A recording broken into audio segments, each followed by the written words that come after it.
Plusieurs sont appelés, mais peu sont choisis. Chers amis téléspectateurs, amis internautes, auditeurs, vous êtes la bienvenue dans cette émission spéciale. Et cet entretien dans lequel nous recevons le pasteur Edem pour nous éclaircir sur les zones d'ombre. Il nous permettra donc d'élucider certaines questions que vous aussi vous posez. Et donc les commentaires, toutes les questions seront les bienvenues dans notre page et sur notre chaîne, bien entendu. Moïse Agbenygan, c'est Moïse, c'est mon nom et je m'honore de la présence sur ce plateau de pasteur Edem. Bonjour. Bonjour, soyez bénis. Merci vraiment pour l'invitation. Et je salue aussi tous ceux qui nous suivent déjà, que la grâce du Seigneur soit votre partage. Amen. Alors, avec vous, nous allons aborder cette question qui concerne véritablement l'appel.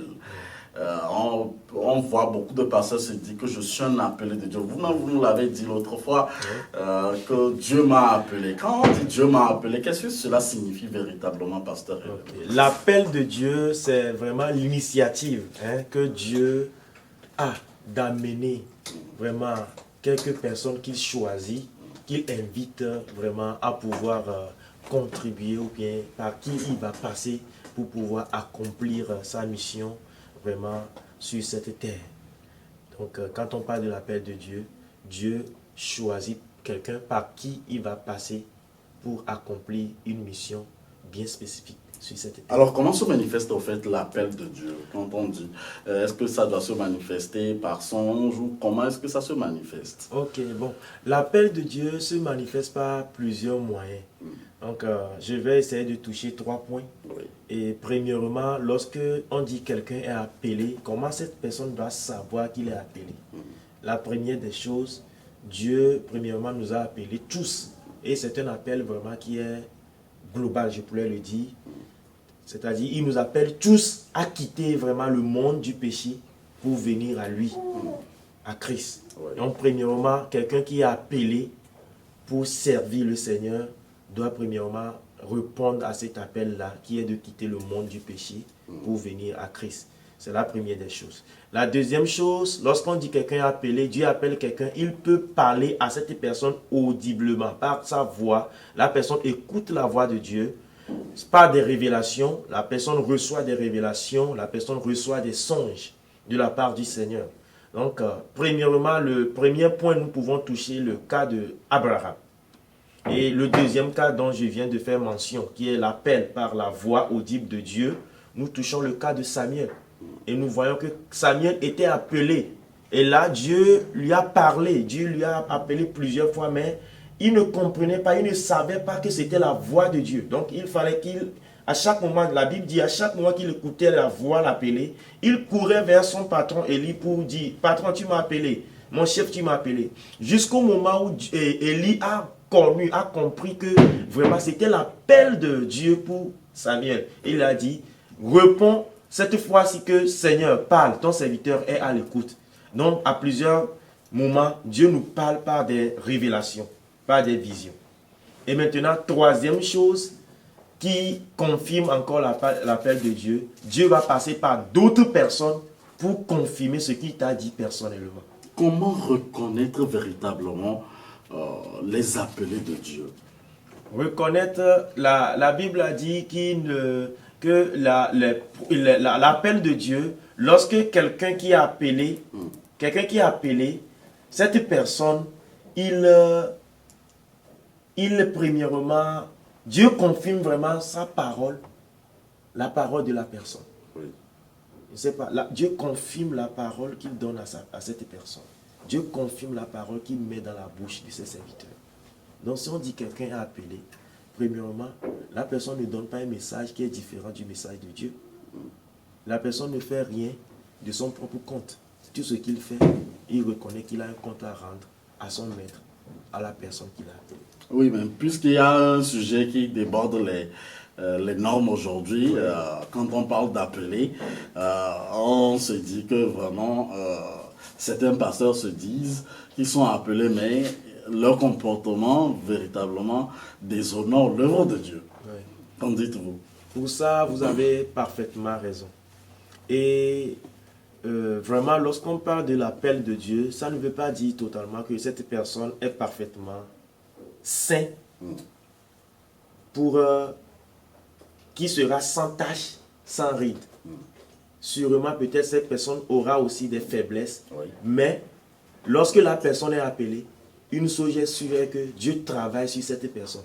Dieu travaille sur la faiblesse de la personne et Dieu lui rend digne.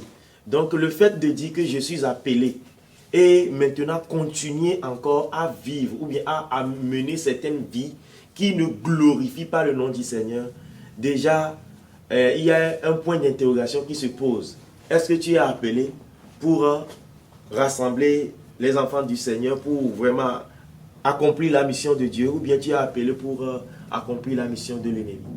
Parce que à certains moments, si tu ne comprends pas ton appel et que tu n'acceptes pas que le Seigneur travaille sur ta personne, alors au lieu de servir Dieu, tu risques de servir plutôt le diable. Voici un autre compartiment donc de cette interview, sinon de cet entretien. Quelle est alors la différence entre un appel et une vocation? Appel ou vocation. Oui. Lorsqu'on parle d'un appel, là, comme nous l'avons défini déjà, c'est Dieu qui appelle.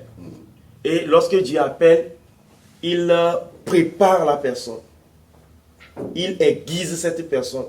Et il a aussi une mission spécifique qu'il donne à cette personne. Et que la personne doit accomplir. Maintenant, la vocation peut être, par exemple, quelqu'un qui est né et qui a un désir de devenir quelque chose. Et là aussi, lorsque la personne le fait, il essaie de le faire et il le fait parfaitement. Parce qu'il a la vocation pour cette chose. Mais l'appel de Dieu va encore plus en profondeur. L'appel de Dieu rentre encore dans le côté, plus dans le côté spirituel. Il y a le spirituel qui est là-bas. Il y a un compte là-bas à rendre à Dieu. Mais la vocation, je suis né, je suis destiné, on peut encore dire, la personne qui est destinée à faire ceci, à devenir ceci. J'ai la vocation de devenir docteur, j'ai la vocation de devenir mécanicien, mais lorsqu'on parle d'appel, ça rentre dans le cadre du spirituel. Ça rentre dans le cadre du spirituel. On parle du spirituel, mais quand on parle également du spirituel, on parle du discernement. Alors, Pasteur Redem, comment faire pour discerner et surtout gérer cet appel de Dieu? Oui. L'appel de Dieu, on peut t'appeler, si nous pouvons rester dans le côté ministériel, on appelle pour être pasteur, on appelle pour être évangéliste, on appelle pour être prophète, on est appelé pour être docteur ou enseignant. Et il y a d'autres appels aussi, comme appelé à être chantre, et appelé à être intercesseur, appelé aussi sur le côté social à pouvoir apporter de l'aide aux orphelins, aux veuves. Ça aussi c'est un appel.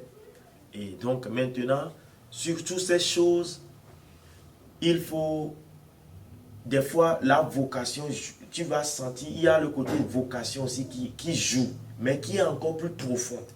Parce qu'il y a un désir qui est en toi. Il y a un feu qui brûle en toi.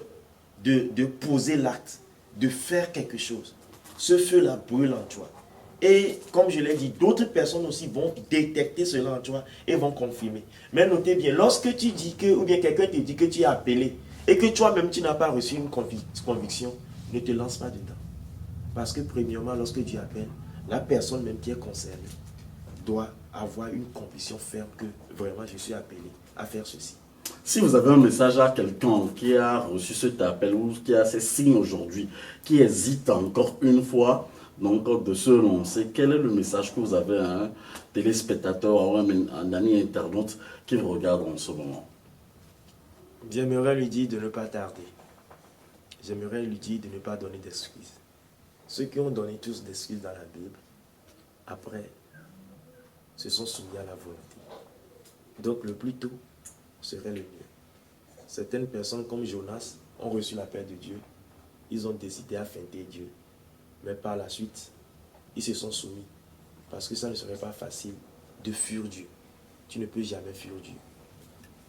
Rentre dans son appel et tu auras la paix du cœur. Rentre dans la paix du cœur. Et cette paix-là, mais j'ai une dernière question pour terminer qui me vient. Surtout les choisis. Puisqu'on parlait entre-temps donc de l'appel et puis des choisis. Est-ce que lorsqu'on est appelé, on est toujours choisi, selon vous? Oui, quand on parle de quelqu'un qui est appelé, c'est pour dire que cette personne est aussi choisie pour faire quelque chose. l'appel, c'est un choix. Dieu met son choix sur toi. Je choisis cette personne de faire ceci pour moi. Ouais. Cette personne peut me représenter. Cette personne peut jouer ce rôle-là pour moi. Donc, Dieu, lorsqu'on parle de l'appel, on parle de la personne, on choisit quelqu'un. Dieu met son choix sur quelqu'un. Et ça, c'est par pure grâce. C'est pas parce que cette personne est parfaite, comme je l'avais dit. C'est pas parce que cette personne est déjà mûre dans la parole de Dieu.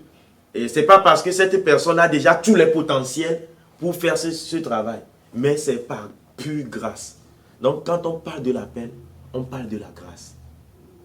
Si on dit quelqu'un est appelé, c'est la grâce de Dieu. C'est la grâce de Dieu. Merci infiniment de nous avoir accordé encore votre temps. Nous espérons vous recevoir sur d'autres thématiques avec le même plaisir. Soyez infiniment bénis. Chers amis, nous sommes à la fin donc, de cet entretien.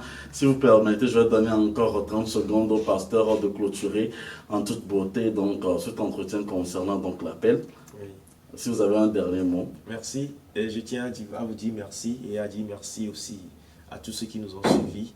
Et comme je le dis, l'appel de Dieu, c'est pas la grâce. Et ceux qui ont reçu l'appel de Dieu, j'aimerais nous encourager à ne permettre à aucune chose de nous dévier sur la voie, de nous dévier sur la mission que le Seigneur nous a donnée. Gardons les yeux fixés parce que nous avons un compte à rendre à la fin. Que le Seigneur nous bénisse. Amen. On reçoit.